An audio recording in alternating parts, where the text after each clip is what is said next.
What's up, guys? Straight from the chest. My name is Justin Groth, and I am your host on this wonderful personal development podcast that's geared towards igniting the passionate purpose that lays dormant within you. And guys, we're on a day I don't know of the quarantine, and the thirst is real on social media. I don't know what it is about these last few days, or week rather, but it's like the girls are trying to milk these last few days that they have their hair all done nice and right, and their nails done, and their tan still intact, and all these.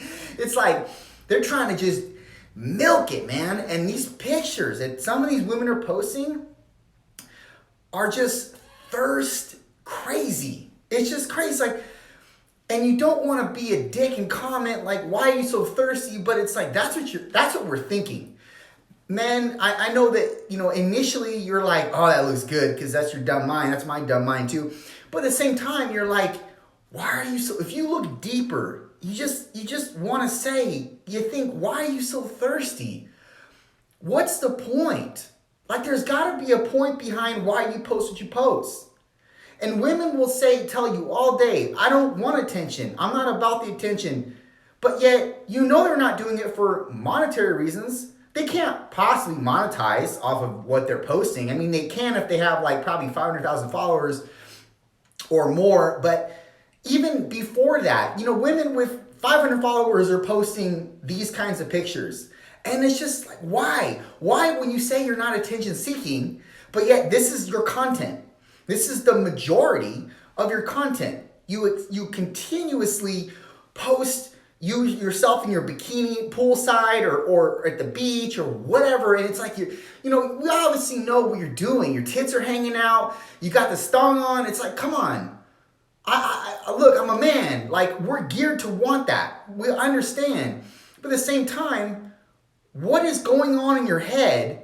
If you feel like you don't want to send out the wrong message, what do you think shit like that is doing to us? So when you do get the streamline of DMs, but then you probably deflect from them and you're like, and you shut everybody out, but that's what you're searching for in the beginning, because what else is there? I'm asking all the women out there, what are you trying to accomplish with it? If it's not attention, what is it then? Enlighten me. I really want to know. I'm just trying to understand. That's it. I'm trying to understand your framework. Because when you post something and then you get a DM from a guy and then you say blah, blah, blah to that guy, or you leave him on, not being seen or whatever that is, why would you even do it in the beginning? Like, I don't get it. Why would you do that? What's your premise? You're not gaining monetarily from this shit. So what is your whole MO? Enlighten me. I'm just wanting you to enlighten me. I don't know. And I can't understand it for the life of me. Well, you want to be respected, but then you're putting out shit like this that makes guys see you as a piece of meat, and that's it. And so what is it? Is it trying to empower other women? Like, is that what you're doing? Tell me how your bikini and your fake tits hanging out of your bikini top are empowering other women. How? So it can't possibly be that. What is it? If you're not thirsty, tell me what it is. Send me a DM. Tell me what it is. @Fitness Extraordinaire on IG. @Fitness Extraordinaire. Tell me what it is, because I don't understand. I just don't get it. But it's like, I guess that's what the weather and this quarantine is making you all do. But shit, this was happening way before the quarantine. Way before the quarantine. But now it's gotten heavier because, now you can't go to work. So it's like, let's just run our camera on auto and just take a bunch of pictures as we get all dressed up and then take a bunch of pictures, provocative, seductive pictures, and then post them. And then turn our comments off, or not reply to anybody, or reply with rash comments. I see these comments. I see you replying to these men that are just doing what you want them to do. You go on the comment thread and you see these men comment, and then you're harsh to them. I don't get it. Why do you do it in the beginning? If you come at me with something different than validation or thirst or thirstiness, I mean, then you'll enlighten me 1,000%. So please do so. Guys, on another note, this day is, if you guys don't know, it's Sunday is cheat day for me. So I picked pizza because I feel like right now I can't go wrong with buying pizza. You know, it's not tampered with. They take the pan, they take the little spatula deal. They take the pizza out of the oven. They put it in the box. I mean, it's been going like that since before the virus. So it's like, and anything that is on the pizza would likely be killed off because they heat pizzas up to 500 degrees or so to cook them. So I feel like I have a pretty good chance of not catching the virus from that type of food. So my choice for pizza is Domino's today. And I know you're probably thinking, oh, why would you waste it on Domino's? Let me tell you, Domino's is the shit. And I don't care what you say. I love Domino's.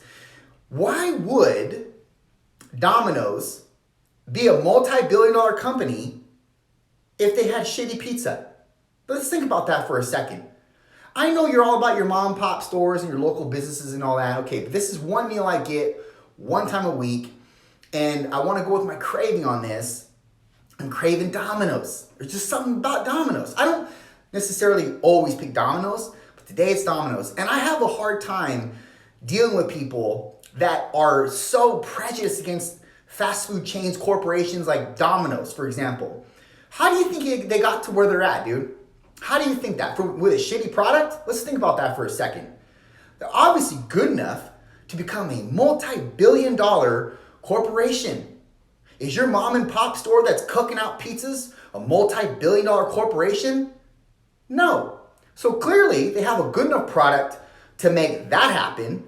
So let's give them a little bit of credit, okay? I'm not saying they use the best of ingredients. I'm not saying they're organic or they're farm fresh or anything like that with their ingredients. But the shit is good. It's so good.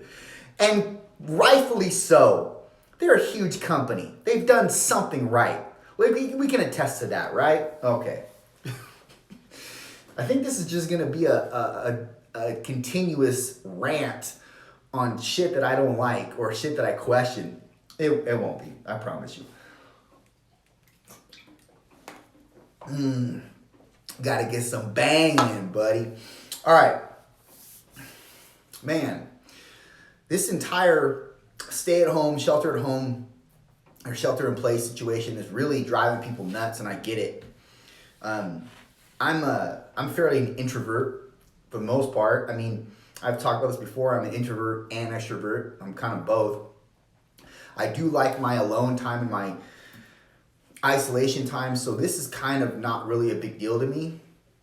But at the same time, I see it affecting me, like with my workouts when I go, not with the workout in general, but going to the studio to do my workout. And I'm definitely fortunate that I have the studio available to me that I can go do my private workouts in. But at the same time, it really takes a toll on you, or it doesn't take a toll on me. I'm sorry, that's the wrong choice of words. It really makes me identify with what I did love about the gym. Even if I would go to the gym and I didn't want to talk that day, I loved having the energy around me of people. And that's something that I'm missing so much when working out. And that's, I can feel it, not see it, because it doesn't come out in my workouts. Because when I'm working out, I'm just training. It's just, I'm locked in. It's just the way it is. But initially, going to the gym, going to my studio to go work out, because that's the only place I can work out, that and home, and I'd rather choose that over home any day. There's no other energy source in there in the building, and that is kind of defeating feeling when you go before you go. And so I'm just going to not just run the motions, but run the schedule. You know, I'm not going to not work out unless I'm debilitated, and that's not happening yet. So thank God. But I'm just going to produce, and there's no type of external value associated with it. Like when you go to the gym, you have your times, your break periods, or after the workout, before the workout, where you meet people, you greet people, and you give handshakes and all that. And you don't know that, but that is filling you up. That is doing something to you hormonally, physiologically, that you just do not get in return when you're doing this stuff on your own, or when you're doing this stuff by yourself, I should say. Because it's for the most part, it's an individual sport, working out. We can attest to that. But obviously, an abandonment or an absence of that hormone oxytocin, which is just a hormone you get, or hormone that's released when you engage in intimacy with somebody, and that could be a handshake, that could be a hug, that could be hugging your dog, kissing your dog. Like, it's just, we don't get that, and we put a discount on that hormone. That hormone was so important, man. And I'm noticing that right now, not having it. And like I said, even though sometimes I wouldn't want to talk to people, I just want to go and do my stuff, the fact that there was energy around me, there was a lot of value to that. But nonetheless, I don't let it affect my work. And what happens when I get in there is, yes, it's kind of hard to start the locomotive, or not hard, I shouldn't say, it's just slow to start the locomotive. But when I'm running, and I'm running full steam. And that's the way that I've always trained. Maybe that's the way you do your job. Maybe when you get to your job, it's hard to get there. But once you get there and you get running with things, it's just like bam, bam, bam, bam. And most of you don't have that now. So how are you going to excite yourself? How are you going to get that attachment back? How are you going to... And the truth is, for most of you, you can't yet. I mean, you have to wait. Or you can, maybe, depending on what your work was, you can do some things at home that were like it. Or you can exercise your mind in other ways that you weren't before, that can still lead to the same outcome with regards to you feeling, happiness, emotion, or a prevailing, or a motivation, emotion, whatever. But I mean, that's really up to you to decide. But I'm going to tell you this. You can't stop. You can't not give 100%. It's so easy to quit. It's the easiest thing anyone will ever do. And so many people in life have done just that. They've quit on their dreams. They've quit on their vision. They quit, and they quit for stupid ass reasons, man. They quit for stupid, futile reasons. They quit because their mom said, that's not a good idea, son. They quit because their dad was saying, hey, I don't think that's a good idea, and I don't think you should be wasting your time. I think you should get a 9 to 5, and you should be comfortable, and you should be secure. And so they give up on their dreams. And because they're young and they don't know any better, and they're easily influenced by albeit great mentors like their parents, they let their vision die. And that's something that God gave them. He didn't give that to your parents. He gave that to you. And you're just going to let it die. And you're going to let it die because somebody said, let's put this in the context here. Somebody told you that's not a good idea. When they don't even have your innate physiology or your innate framework.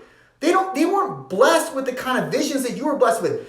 If you were to hear their visions, you would probably think that shit's stupid, right?